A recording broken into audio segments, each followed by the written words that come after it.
Good afternoon. It's great to see you, and got a little sunshine. Looked a little daunting a little while ago. It's a great pleasure to have with us the Majority Leader for the 112th Congress, Eric Cantor. Also, it's a great pleasure to welcome his wife, Diana, to the Hoover Institution as well. Eric Cantor is a former small businessman, and he has emerged as a leading voice, if not the leading voice, on the economy and job creation. His commentary is often featured in publications focusing on a wide range of issues, including economic matters, healthcare policy, foreign policy, and defense. He is the co-author with colleague representatives Paul Ryan and Kevin McCarthy of a New York Times best-selling book, Young Guns, A New Generation of Conservative Leaders. Congressman Cantor will offer some remarks concerning the current state of our economy, and then we'll open the floor up for questions and discussion. I will be running the question period, and so if you have a question, raise your hand. I'll call on you and then wait for the microphone to come so that we can all hear the question, as is our normal course. So please give a warm welcome to Congressman Eric Cantor.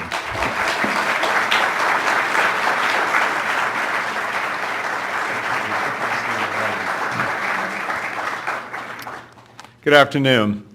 I want to thank the director, John Rajian, for having us today. Thank you all for coming. I want to recognize all the fellows and students that are here. Thanks for your time, your input. We just had a terrific roundtable with some of the senior fellows here at Hoover. I'd also like just to pay tribute for a moment to the people in Japan for all that they're going through during this tragic time, as well as our men and women in uniform, who, as you know, all across the news today are undertaking yet again a military mission to protect our interest. In preparation for the speech today, I read Herbert Hoover's 1959 statement to the Board of Trustees of Stanford University on the mission of the Hoover Institution, and I was struck by this passage.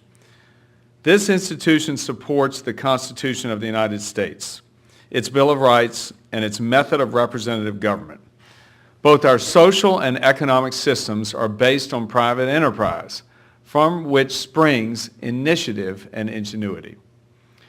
This is the essence of what I'd like to talk about today. Now more than ever, our nation needs private enterprise. It needs innovation. It needs American ingenuity to get us back on track. Americans do have a rich history of standing tall in tough times and in going the extra mile to propel us forward. And whether it was the American Revolution, the Industrial Revolution, or the Internet Revolution, we are unique in our ability to apply intellect, creativity, and leadership to solve any problem. Now we face new obstacles as a country, as we find ourselves at a crossroads. Before us is a choice about who we want to be as a country. And believe me, it's a choice. And here are the choices: strong or weak, leading or lagging, growing or shrinking. Do we want to be a country? Do we want to be a country of people that work for the government, or the government a government that works for people? To be strong, to lead, to grow, to empower people, here's what we need to do.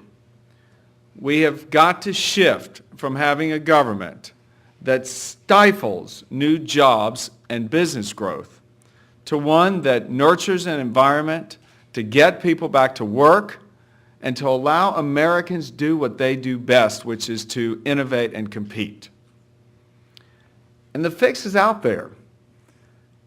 Last year, the Kauffman Foundation released a study showing that so-called gazelle companies, those 3 to 5 years old, create roughly 10% of all new jobs, despite being only 1% of all companies. The top performing 1% contributes an astounding 88 jobs per year compared to an average of 2 to 3 jobs for the average company. Gazelles mean more jobs. Startups mean more jobs. The question to ask is, why is Washington turning us into a wounded lion instead of a speedy gazelle? Why is Washington stunning the growth of startups? Why is it impeding small business growth instead of cheering them on? Here's how we can stop limping and start running again. We should start by making America more competitive in the area of business taxation. It is just wrong that American companies are paying taxes at rates that are 50% higher than even those in Europe. That's like tying behind their back, hands behind their back for the American-based multinationals and expecting them to win the fight. And it's causing us to lose jobs. And that's why we will bring to the floor a bill that will reduce corporate tax rates to at least 25%, equal to our competitors. And we will do this as part of fundamental tax reform so that we can minimize any negative impact on government revenues. Forging consensus on this type of fundamental tax reform will take some time. And that's why I propose allowing U.S. multinational companies to bring back nearly $1.2 trillion in overseas profits so that they can invest that money here at home. Free trade is another area where we can become much more competitive right now. And that's why you've got to ask why President Obama seems to be sidelining America as he refuses and has held up trade agreements while other countries are signing them. High taxes and trade barriers aren't the only thing that are holding American businesses back. The Small Business Administration admits that government regulation and all it entails is estimated to cost our economy $1.75 trillion a year. To make matters worse, in 2009, the administration had, under various stages of consideration, another 184 regulations that are estimated to cost the economy in excess of $100 million each. That's why we are taking up legislation in the House this year, bills that will lessen the regulatory burden on everything from the internet to airlines to energy production to farming.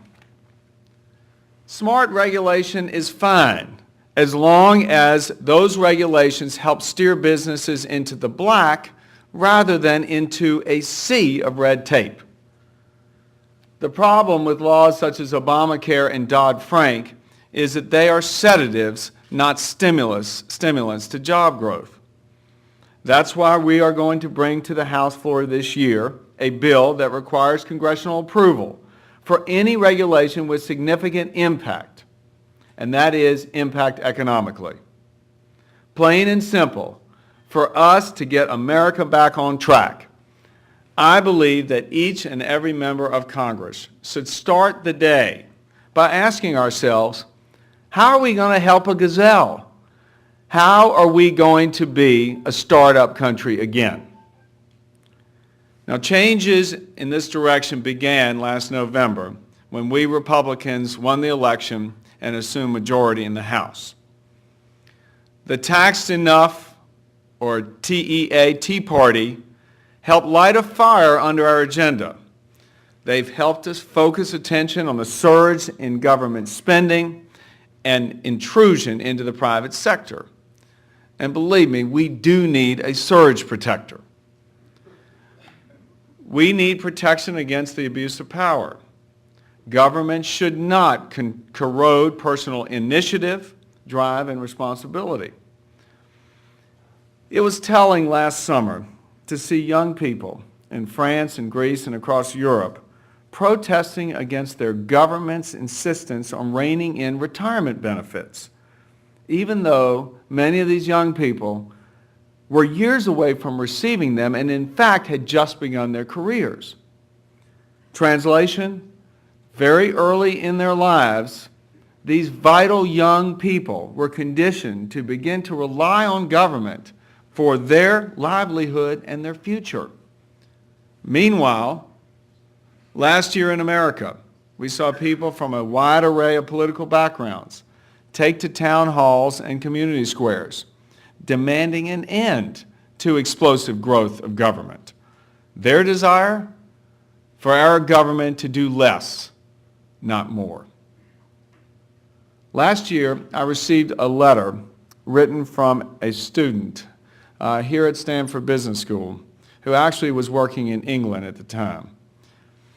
And in his letter, he was amazed at how differently entrepreneurs were regarded in Europe.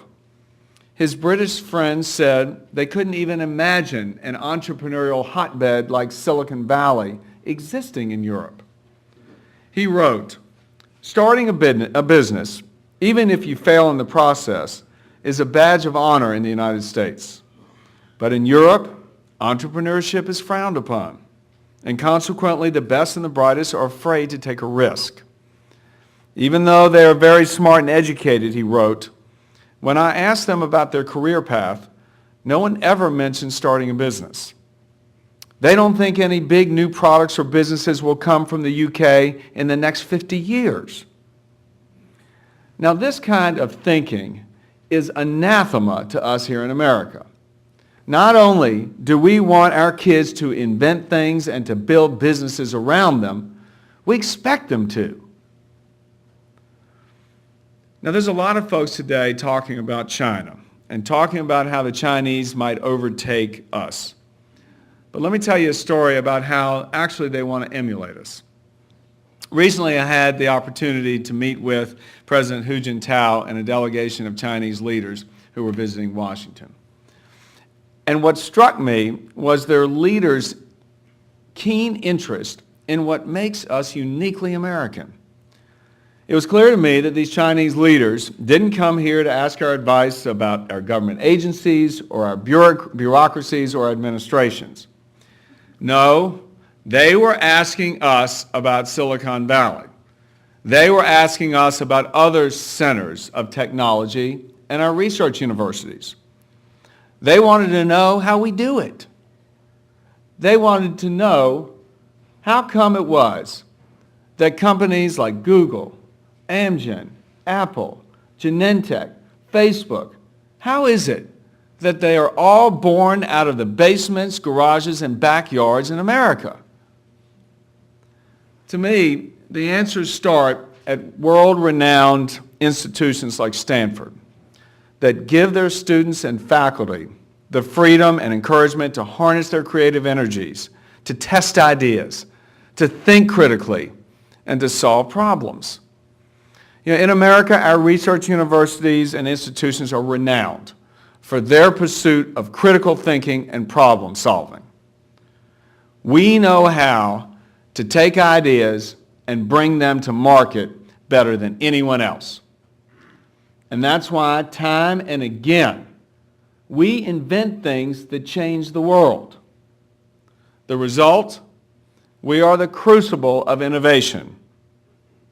We pursue ideas even though they may fail. I'm troubled and worried that Washington has forgotten this. I'm worried that this gut sense of entrepreneurialism is missing from the policymaking debate in Washington, both at Congress and in the White House. Not enough people are coming to work every day looking at their jobs in Washington through the prism of helping small businesses and small business people and entrepreneurs flourish in America. Our team in the new Republican majority is resolved to do something about this. We have adopted a two-track approach called cut and grow. Now, the first part, cut, is obvious.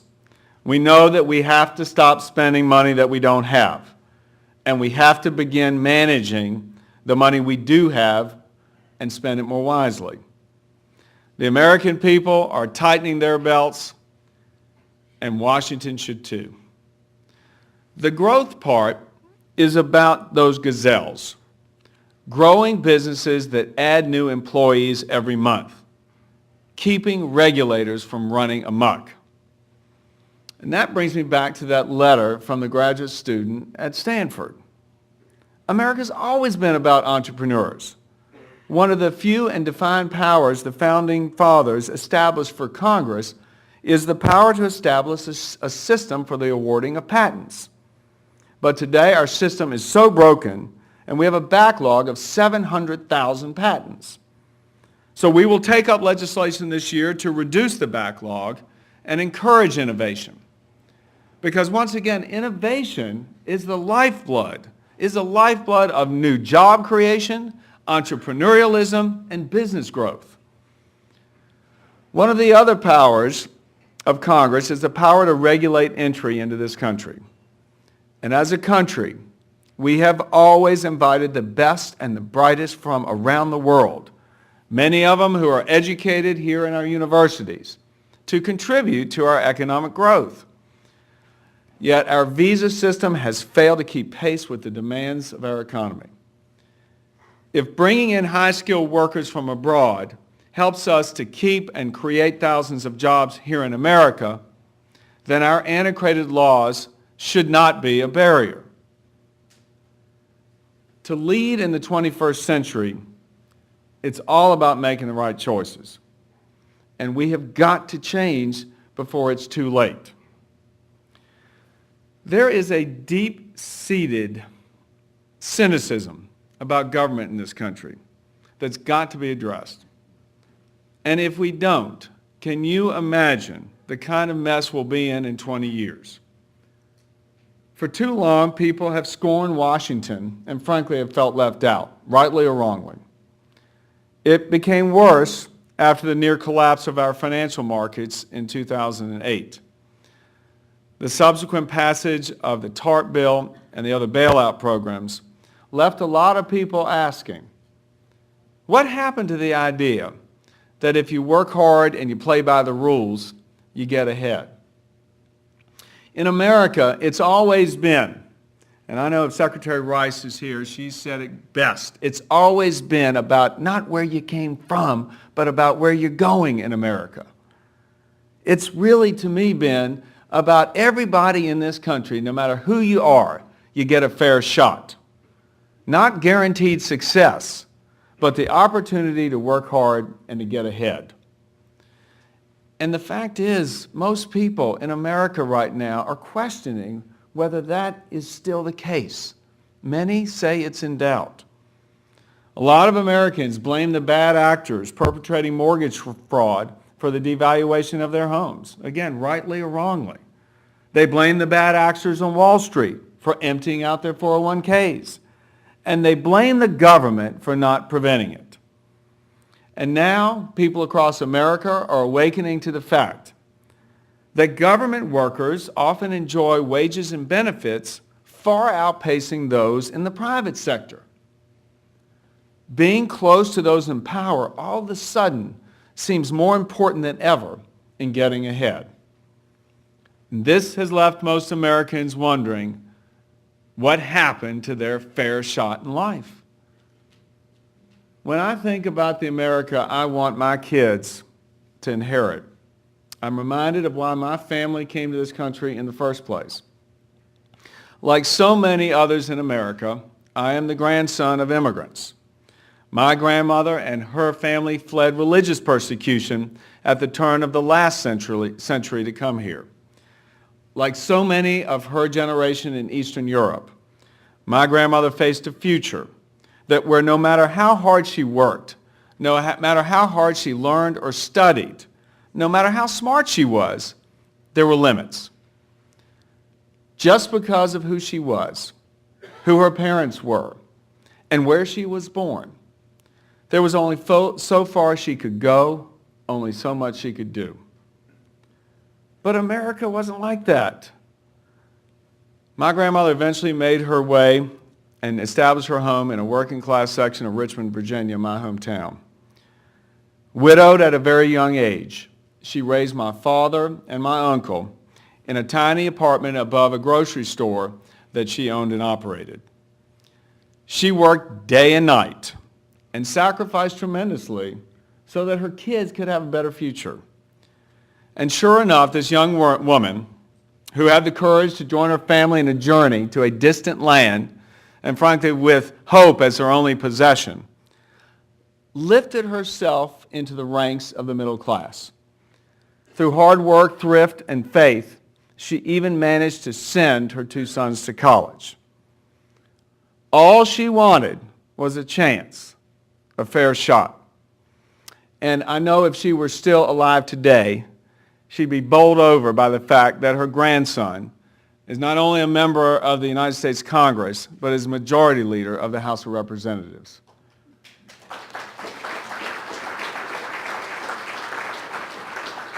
But that is America. We can all tell that story.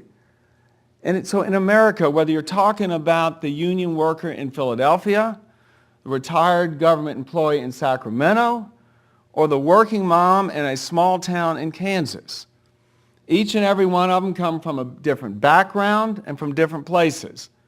But they all operate on the same implicit guarantee in this country, that in America, the deck won't be stacked against you. That in America, you'll have a fair shot and an opportunity to succeed. So winning the future will only be hard if we lose sight of this. It will only be hard if we lose sight of the fact that in America, government must be limited and opportunity unlimited. Americans can outwork, out-hustle, and out-innovate the rest of the world, so long as our markets remain free and our playing fields remain fair. Winning the future will only be hard if we lose out to the bureaucrats, the technocrats, and would-be autocrats that frankly are punishing our progress. Now the question for me is 50 years from now, what will the historians write about us? Will the year 2011 be the year that America began its comeback, or will it be the year that America began its real decline into history? It really is up to us. So in the spirit of those gazelles who grew up here in the Silicon Valley, to tribute the innovation that flourishes here at Stanford, let us resolve all to look for ways to cooperate, to work together, to make sure that the future in America belongs to us. Thank you very much.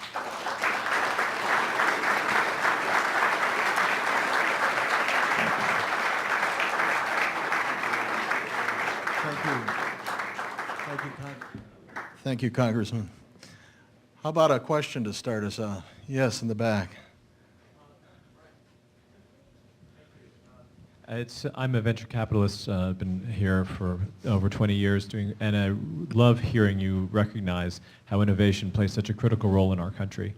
So the question regarding patent reform. The bills that have come to Congress so far and been passed by the Senate have been by and large written by large companies without the representation of small ones, and it would be substantially adverse to them. My question is this something that in the House there is going to be a greater intention to involve small companies, or is it going to continue as it has been? Right. The intention is for us to take a look anew at the patent bill and not just take what the Senate has passed. Clearly, you know, it is, as the point was made, it is the small startups, the innovators, that we've got to protect. It's not about protecting the status quo in this country. So yes, we will, and hopefully you'll join that discussion. Be looking forward to any input you have. Thank you. There was one, yeah, Shirley? Thank you for your remarks. We heard you in Washington. You were even better here. Thanks. You talked about the cooperation that's essential. and all the legislation in the world that you bring to the floor can't fix this if we don't get cooperation. So I'd like to ask you, the bipartisan fiscal commission that the president appointed, he seems to be holding their recommendations pretty much at arm's length. Is this an avenue the Republicans can use to start getting some movement? The Fiscal Commission report, the Bowles-Simpson report, I think it represents, a clear attempt to try and deal with the real issues of fiscal insolvency that are facing this country. I don't think that there are a lot of us on our side of the aisle who embrace, the core of what that commission's recommendations are about. But I do think it does reflect something that is certainly food for discussion. And what we're going to do to move the ball forward in the House is within 3 weeks, we're going to be presenting our budget. We're going to be putting out there specifics on how we want to reform the entitlement programs. Our reforms are centered on the fact that you got to protect today's seniors. I mean, just from the very notion that it's said that 50% of beneficiaries under the Social Security program use those monies as their sole source of income. So we got to protect today's seniors. But for the rest of us, listen, we're going to have to come to grips with the fact that these programs cannot exist if we want America to be what we want America to be. So we're going to have to accept some changes as far as the rest of us. And what we're saying is, for those 55 and older, we do not have to worry about changes in benefits. But for the rest of us, we will. We will have to do that. Again, the Senate, you've got some sort of this gang of six that started too, with some discussions. All good. We've got to talk about this and come to grips with the facts of the facts. So I appreciate your question. Yes, Bob, and then we'll go to you in front. Yeah, I really enjoyed your remarks, and I thought they were right on target. And I believe firmly in the free enterprise system. But if you take a look at what people think in different brackets, entitlements gets to be a big item. And they more nearly think of the federal government or other governments as being their future and their source of income and so on. So when you get voters who have that mindset, it's very difficult to support your program. And I guess my question is, what can we do, what can you do to change that mindset of that large group of people who are hard over on entitlements? Well, I think this. I mean, what we've got to focus on is the fact that these entitlement programs are really unsustainable at their current rate. Unless you're going to begin to accept in America that taxes, probably most of you in this room, at 80% tax rates or higher on marginal income tax rates. I don't think we want to accept that. And so what I believe is the younger people in this country, the next generation, they don't expect really there to be benefits for them. And if we engage in a debate that really is a generational divide, we maybe can get there. I mean, I think most of us believe we still got some time left. We want our kids to have the America that we've had. The only way to make that happen is to get these entitlements straight. And so you're right. We have a country where nearly 50% of the people are not paying income taxes. That has to change. Everybody's got to have some skin in the game here if we're going to save this country.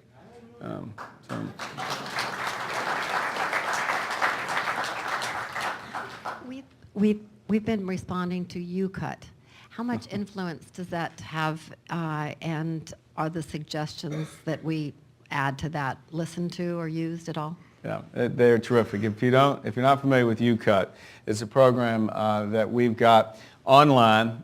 It is essentially, some say it's like American Idol comes to Washington, but that's sort of joking and sort of a slight to it. But really, what it is it's helped us focus on changing the culture in D.C. And it says that we're going to bring a bill each week to the floor that cuts spending. The UCUT program provides the public an opportunity to decide which ones they want to choose. And there are a choice of 3 options every week, and you go and you vote. We've had millions and millions of votes on this thing. And it does. The winner comes to the floor for an up or down vote. We've been passing those bills. and sending them over to the Senate. The Senate has a tendency to sometimes act like a cul-de-sac without any future for legislation. We're hoping to build up the momentum. Again, this is about trying to go get our fiscal situation straight. We've got to do it on the discretionary end and, yes, on the mandatory end. But if we can't do the kind of things that are, I guess you could say, low-hanging fruit, we'll never be able to do the big stuff. And so the U-Cut program is very much about trying to help facilitate that goal. So it's very helpful. I think members look at it, they pay attention. What's happened is they've begun to spin off, and you've seen U-Cut programs in specific states now, helping their states get the discipline to cut spending. Yes,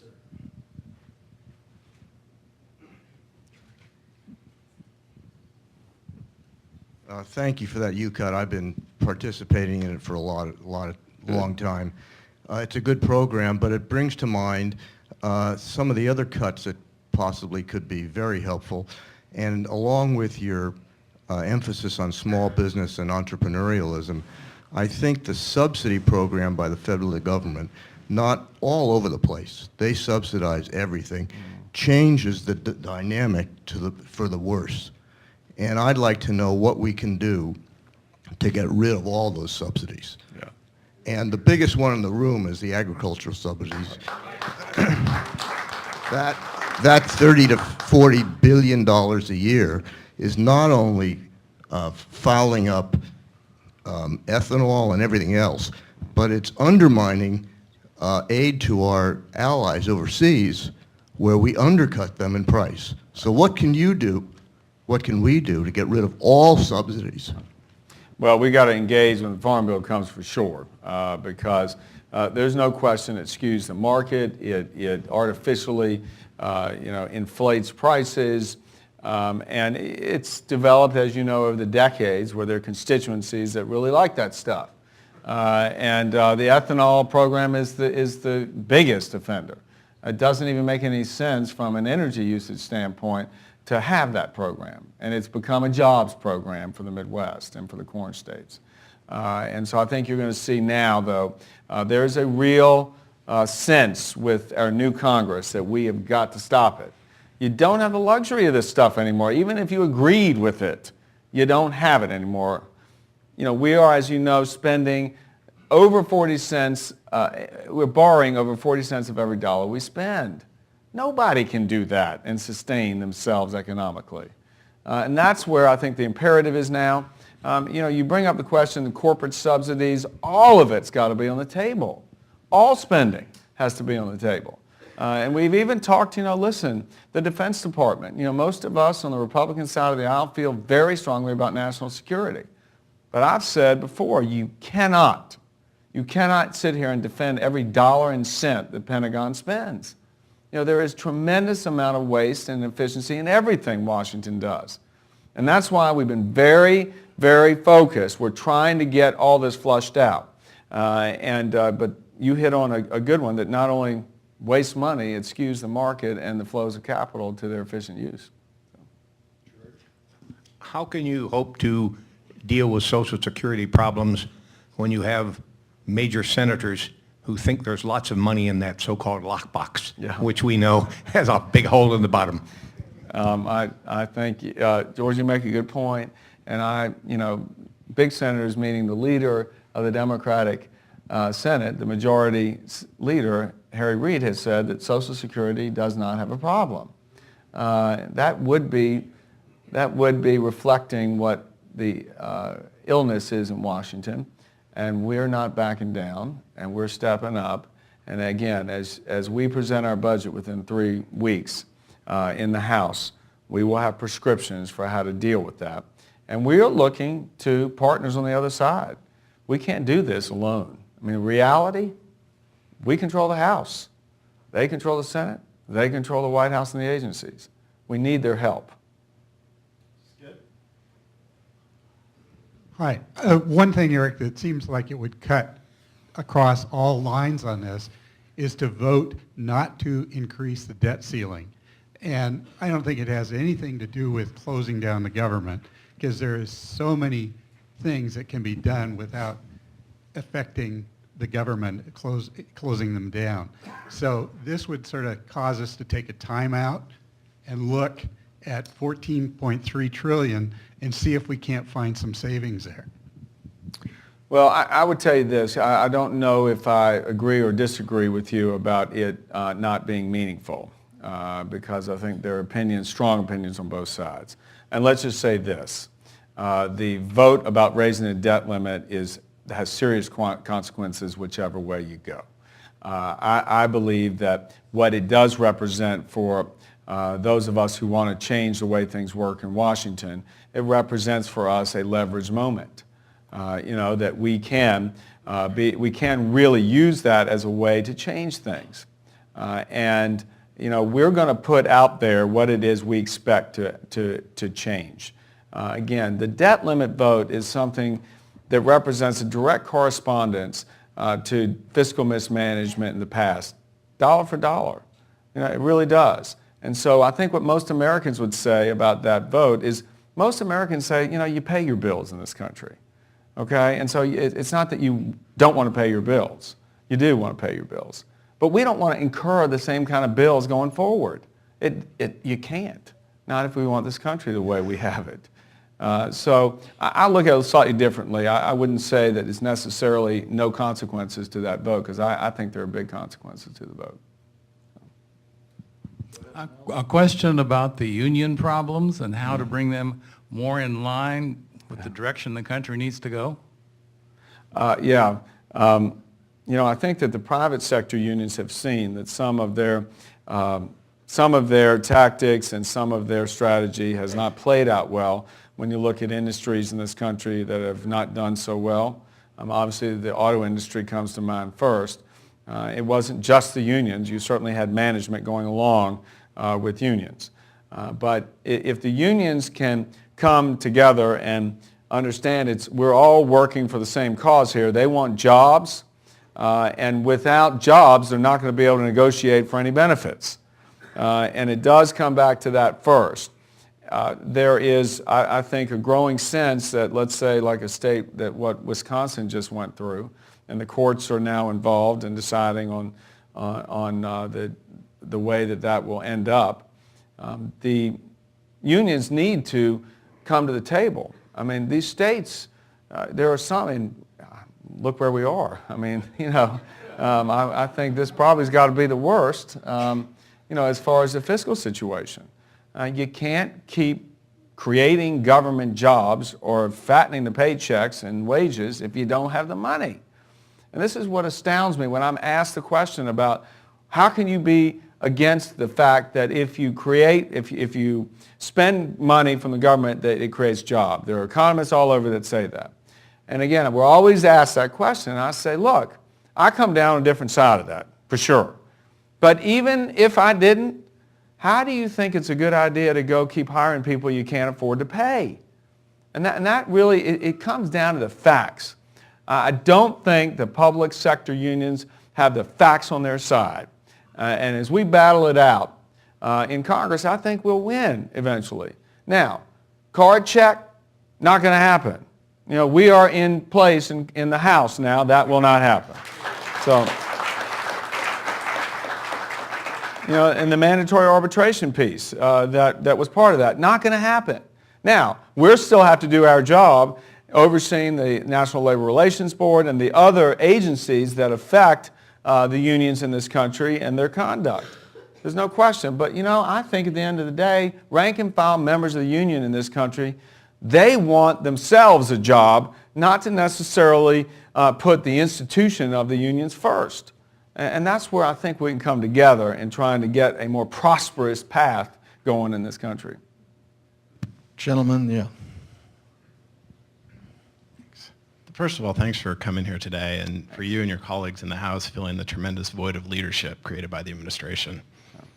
There's a topic of cybersecurity that is deemed by some to be the fifth domain, and people are looking for tools and companies to help us create best-of-class defenses and offenses from a national security and a commercial perspective.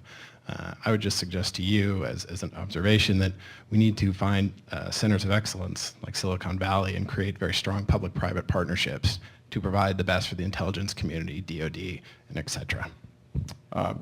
Agree entirely.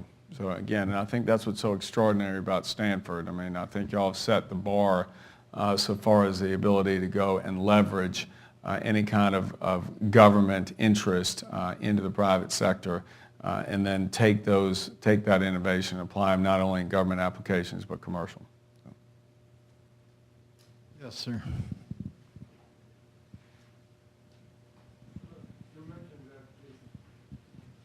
You mentioned that the Republican budget will come out in 3 weeks. It will be immediately attacked by the Democrats, of course. Now, I'm wondering, if you would speculate on what might happen then, what's the prospect of success?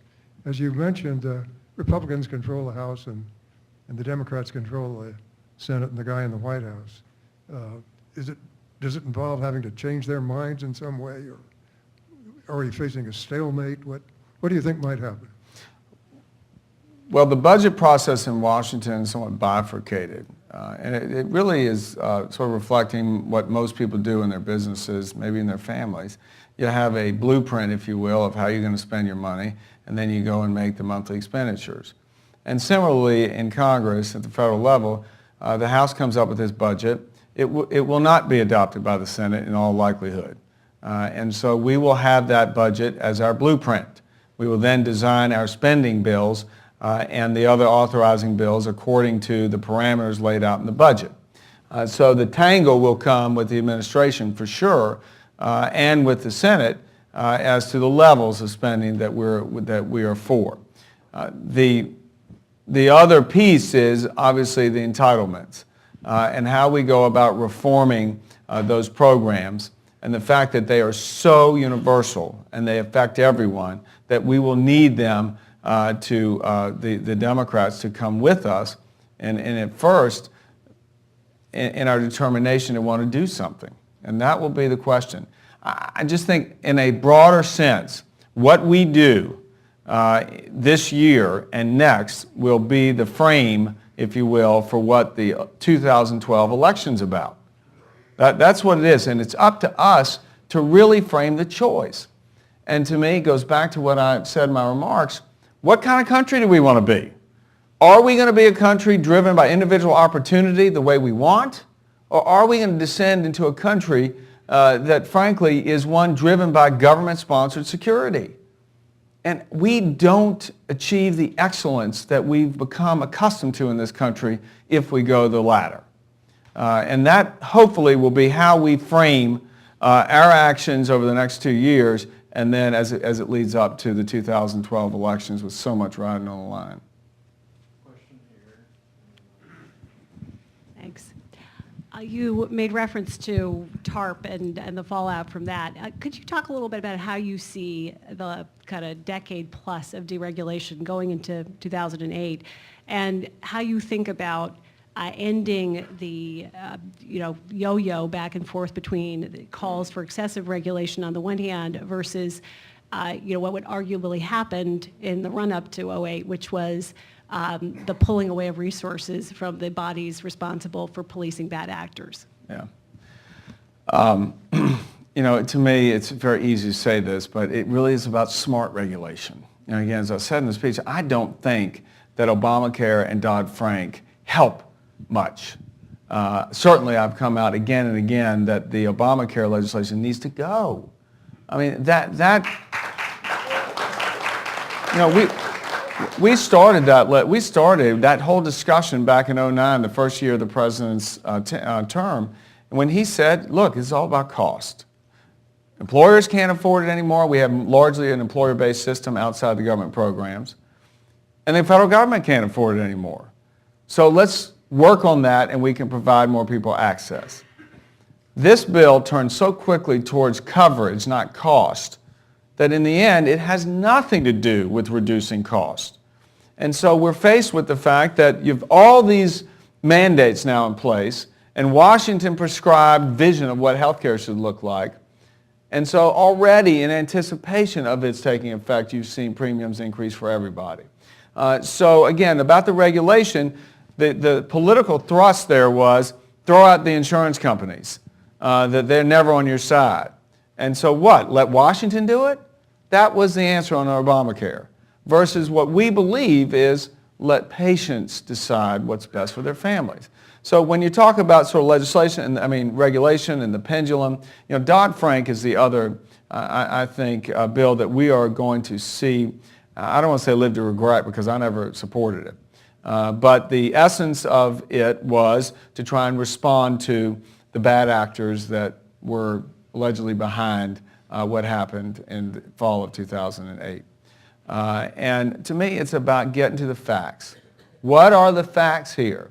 If we can get the facts out first and be fact-based in our discussion, we may be able to take over the political rhetoric. Because the political rhetoric is powerful. I talked about in the speech. Why do you think people have this sense that America's fading? It's because they feel like they don't have a fair shot against all those who are on the inside, if you will. And we've got to change that, and I believe that our job in Washington is to lead by example and begin to root out all that has begun to corrode the confidence. So I don't have an easy answer. It's easy to talk about. There's no easy fix, but we are about trying to go towards smart regulation, which honestly is the one thing as a Republican-controlled House in the sea of a Democratic-controlled Senate and administration that we can actually accomplish, because our job is oversight. If this administration is doing something that we don't believe is in the best interest of job growth and a better economy, then we ought to call it out. I agree with everything you're saying. I wouldn't be sitting here if I didn't. But in a world that is so media dominated today, and in a world where you face a lot of the media which is of a different political persuasion, how is the Republican Party going to organize itself to communicate that, particularly to the independent voters? Because right now, and I think over the past several years, the party has had several voices, whereas the Democrats have been pretty good at framing their arguments. So I want to know, everybody in this room would love you to be successful, but how are you going to deal with the communication side of it, which in the end is going to influence the election in 2012? Well, first of all, I think one of the reasons why I believe that most people think Republicans are all over the place and the Democrats are united is they have the White House. They're the president. That becomes the leader, right? We don't have that in the Republican Party right now. So I do think in a presidential year you'll begin to see, our party rally around a nominee, and that will become sort of what the media looks to and the one that can help deliver the message. So that's one thing. I do think you're right. It is about discipline in the message. It's about going to all medium. You've got the new media now provides us with an unbelievable chance to go and communicate and advocate. I was shown some figures last week that said that for the first time, it showed that more people are getting their news from the internet than they are from television. That's a pretty big advancement. Again, it's much more dispersed, though. That's our challenge. It's all over the place. So we are going to have to think outside the box. We'll certainly, I think, learn from the experience in the election in 2008.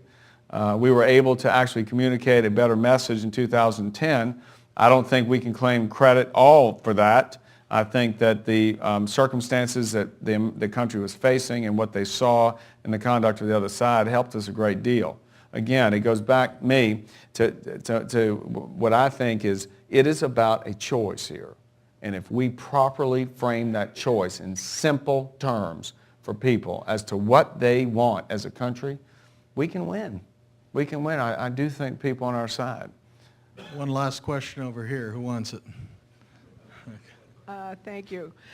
Revisiting what we lovingly call Obamacare, it seems like it's a constitutional question of whether it's legal or not. It has been framed in different ways by various judges, but it would seem that it should go to the Supreme Court, one way or the other, to decide that. But it seems like the administration is just stalling so that all the implementation that's going on, it gets so far down the road that they'll say, well, we can't, turn it around now. Now in California, because we're such a democratic state, I mean, my husband and I follow politics pretty closely, and you say, oh, we got to call our representatives, and then we say, yeah, but what good is that going to do?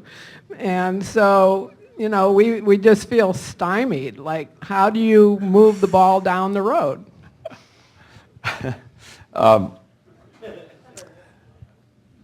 Listen, we put our first position out there was this repeal the thing altogether. The Senate tried to take it up and didn't work. So the reality is now, what can we do to repeal Obamacare? Well, we can first of all defund agencies and rob them of the monies they need to promulgate and implement the law, promulgate the rules and implement the law. Because when the Democrats passed Obamacare, they knew there needed to be forward appropriations to put it into place. That we can do, and again, it's about making the case. I think most people understand this law is not good for health care, and it's not good for the economic health of our country. It's just not. And so we're going to try everything we can to, again, slow this thing down, to defund it. And then the question becomes, will this president sign a repeal bill? How many think the president will sign a repeal bill? So our job is to delay, defund, repeal if we can. We want to repeal it, but delay and defund this bill. Again, 012 has huge consequences. Obamacare, Dodd-Frank, that's all you have to say.